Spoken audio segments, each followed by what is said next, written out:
那今天这类空调高温高压环境保护，啊，想了这个办法呢就解决了。从这边的话转了个弯，慢慢的转过来啊，推到这个外界。它这类空调的话，经过清洗以后呢，还有一个问题，由于它外界的环境温度太高，导致它高压停机。我们先看一下这个电流，这是7.8安，我这个线圈呢是10圈的，除以10的话就是7.8安。我们2批的空调的话才这么大的电流，它是1.5批的就有这么大电流，明显是不正常。出风口的温度达到50多度，压缩机的话马上就停掉了。那我这边一番检查的话呢，一切都是 OK 的，洗得干干净净的，制冷剂也是正常的，电压也是正常的。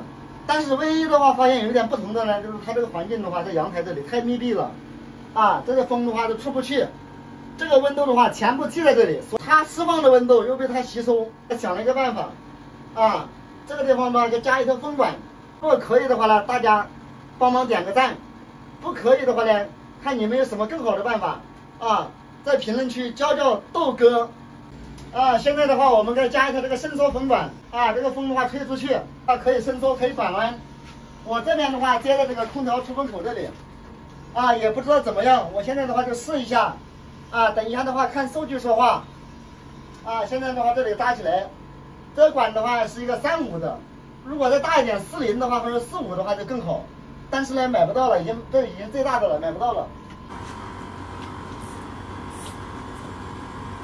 风管的话刚刚就已经扎好了，现在制冷效果就正常了。我们之前的电流的话达到个7.8安，现在的话电流明显是小了，69.7安除以10圈的线圈就是6.9安，这电流的话明显是已经下降了。从这边的话转了个弯，慢慢的转过来推到这个外界。